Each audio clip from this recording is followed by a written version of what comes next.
एक आर्टिकल देख रहे हैं, फर्स्ट पोस्ट का ये आर्टिकल है। इस तरीके के आर्टिकल इस वक्त बहुत ज्यादा मीडिया में सर्कुलेट कर रहे हैं। दरअसल मामला क्या है? मामला ये है कि गायब हो गया है बाजार से बांग्लादेशी टका बांग्लादेश और करेंसी क्राइसिस खड़ा हो चुका है। और सबसे बड़ी समस्या क्या है ना, इन सब के बीच में वर्ल्ड बैंक ने ये कहा है कि जो 36 साल में नहीं हुआ है वो बांग्लादेश में होने जा रहा है। और सबसे बड़ी चीज ये है कि भारत के आसपास में इतनी हलचल मची हुई है और इस हलचल के बीच में बांग्लादेश के आर्मी चीफ भी बैठक पर बैठक कर रहे हैं, तो इंटेलिजेंस चीफ यूके पहुंचे हुए हैं। जानेंगे जियोपॉलिटिक्स में क्या कुछ चल रहा है। हमेशा की तरह जानने को मिलेगा बहुत कुछ। आइए जानते हैं इन खबरों को विस्तार से। यूनुस सरकार ने एक फैसला लिया और इस फैसले के बाद बांग्लादेश के अंदर हाहाकार सा मच गया है। यूनुस सरकार जो कि नोबेल पुरस्कार विजेता है, इस बंदे ने क्यों ये फैसला लिया है सोचकर बहुत सारे लोगों के पैरों तले जमीन निकल जाएगी। पर उस फैसले से पहले मैं कुछ आंकड़ा आपको दिखलाना चाहती हूँ ताकि आपको समझ में आए कि एक साधारण इंसान भी यहाँ पर यही कहेगा कि यूनुस सरकार को इस तरीके का फैसला अभी नहीं लेना था। अब स्क्रीन पर एक ग्राफ देख रहे हैं। दरअसल ये जो ग्राफ है ना, ये वर्ल्ड बैंक के द्वारा बताया गया है कि बांग्लादेश का क्या हाल रहने वाला है। हमने देखा जब से यूनुस सरकार आई है, उन्होंने अपने हिसाब से फैसले लिए हैं। भारत से दूरी और चाइना, तुर्की, पाकिस्तान से नजदीकी, और इस नजदीकी के बीच में कान बहुत दूर दूर से घुमा घुमा कर पकड़ा और अपने देश के ऊपर आर्थिक बोझा भी डाला। पर इन सब के बीच में अगर बात करें गरीबी की दर, तो गरीबी की दर 2025 में सबसे ज्यादा रहने वाली है, 9.3%। फाइनेंशियल ईयर 2022 की बात करें, 2023 की बात करें, 2024, इन सब में सबसे ज्यादा फिलहाल यही देखने को मिल रहा है कि सबसे ज्यादा इसी साल रहने वाला है। 26 और 27 की बात तो बाद की है, ये तो एक अनुमान है, लेकिन फिलहाल के लिए जो चल रहा है उन आंकड़ों के हिसाब से गरीबी की ये स्थिति है। उसके बाद अगर बात करें कि इनके जीडीपी की वृद्धि दर का क्या होगा, क्या इनकी अर्थव्यवस्था बढ़ेगी, 2025 में तो बढ़ने की उम्मीद नजर नहीं आ रही है और आगे देखी जाएगी। फिलहाल के लिए सबसे कम है 3.3%। बात करें महंगाई की, तो महंगाई 2025 में सबसे ज्यादा है, 10% की महंगाई है। ये स्थिति है बांग्लादेश की, एकदम जमीन खोद कर नीचे की तरफ जा रही है बांग्लादेश की अर्थव्यवस्था। अब इसे देखने के बाद कोई भी ये कहेगा कि इसको कुछ ऐसे फैसले लेने चाहिए जो इसके अर्थव्यवस्था के लिए सही हो। आखिरकार यूनुस नोबेल पुरस्कार पा चुके हैं, तो कुछ तो जलवा यहाँ दिखाना चाहिए। यूनुस शायद कुछ जलवा दिखा भी देते, लेकिन समस्या क्या है ना, बांग्लादेश भी उसी कंडीशन में फंसा जिस कंडीशन में कभी श्रीलंका फंसा था। राजपक्षे परिवार पूरा सब कुछ छोड़कर भाग चुका था और वहां पर भी राष्ट्रपति भवन में लोग घुस चुके थे। जो सीन बांग्लादेश के साथ हुआ वही सीन श्रीलंका के साथ हुआ। लेकिन श्रीलंका में जो गद्दी पर बैठा वो बंदा ये सोचकर बैठा था कि मुझे अपने देश को ठीक करना है, और उन्होंने भारत के साथ हाथ मिलाया और हाथ मिलाने के बाद इकोनॉमिक रिफॉर्म पर ध्यान दिया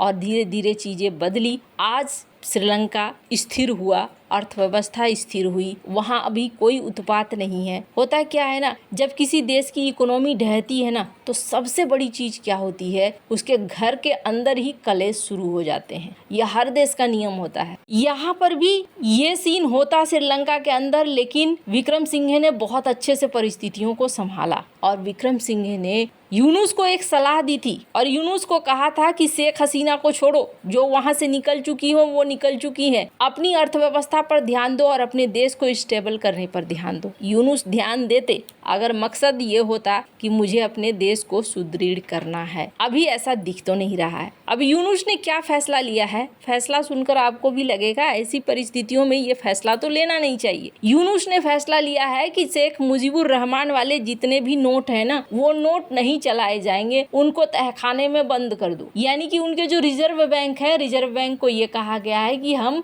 उस नोट का इस्तेमाल नहीं करने वाले हैं। आप ऐसा कीजिए कि उन्हें अभी बाजार में उतारना नहीं है। अब सीन क्या हो गया है, मार्केट से शेख मुजीबुर रहमान वाले सारे तस्वीरों वाले नोट गायब हो गए। पुराने दबे कुचले जो नोट हैं वो सब वहाँ पे हैं। क्या पहले ऐसा कुछ हुआ है? हाँ, पहले भी हुआ है। पहले भी सत्ता पलट जब हुआ था तब शेख मुजीबुर रहमान की तस्वीर को हटाकर कुछ नोट जारी किए गए थे, लेकिन उस समय परिस्थितियां अलग थी, अभी परिस्थितियां एकदम से अलग है। हालांकि वहाँ पर ये खेल चलता है, शेख हसीना आती है तो फिर वापस से वो अपने पिता की तस्वीर वाली कर देती है, कोई और आता है तो फिर नोट बदल देते हैं। होता क्या है, इससे किसी का कुछ हो या ना हो, लेकिन जनता को मार जरूर पड़ती है। एक तो लोगों को दिक्कतें हो रही है, पैसे नहीं है अवेलेबल, दूसरी चीज ये कि महंगाई भी बढ़ चुकी है। नोटबंदी में इकोनॉमी पे असर पड़ता है, ये बात भी सही है। भारत में भी उस समय दिक्कतें देखने को मिली थी, पर हाँ, यहाँ पर बांग्लादेश ने खुद से बुलाई है इन दिक्कतों को। और इन सब के बीच में ये देखने को मिल रहा है कि इनका एग्रीकल्चर सेक्टर बर्बाद हो रहा है। भारत के साथ जो व्यापार को लेकर इन्होंने समस्याएं खड़ी करी है, उसकी वजह से भी इनको नुकसान हो रहा है। अभी करीब 15,000 करोड़ टका के नोट जो हैं वो अवेलेबल नहीं है। इन सब के बीच में ये भी देखने को मिल रहा है कि बांग्लादेश के सेना के बीच में भी कुछ हलचल चल रही है। भारत पाकिस्तान के बीच जारी तनाव के बीच पूर्वी पड़ोसी बांग्लादेश के भीतर बड़ी सैन्य तैयारी चल रही है, ऐसा लग रहा है। बांग्लादेश की राष्ट्रीय सुरक्षा खुफिया के वरिष्ठ अधिकारी 3 सदस्यीय टीम लेकर ब्रिटेन पहुंचे हैं। ये टीम ब्रिटिश खुफिया अधिकारियों से कथित तौर पर मुलाकात करेगी। ये जो आर्टिकल है, इस आर्टिकल के अनुसार यही कहा जा रहा है। अब ये इसके बाद क्या निर्णय लेते हैं कहना मुश्किल है। माना जा रहा है कि रखाइन में एक कॉरिडोर बना हुआ है और इस कॉरिडोर के जरिए मदद पहुंचाई जाएगी, लेकिन यहाँ पर भी जो बीएनपी पार्टी है उसका कहना है कि नहीं, आखिरकार हम ये सारी चीजें क्यों कर रहे हैं, इस मामले में हमें पढ़ना नहीं चाहिए। और अभी सीन क्या हो गया है, सीन ये हो गया है कि बांग्लादेश एक अखाड़ा बनता जा रहा है और ये अखाड़ा जहाँ पर चाइना की भी एंट्री हो रही है, जहाँ पर रूस की भी एंट्री हो रही है, जहाँ पर अमेरिका की भी एंट्री हो रही है। अब चाइना भी यही कोशिश कर रहा है कि अपने दल बदल के साथ यहाँ घुसे।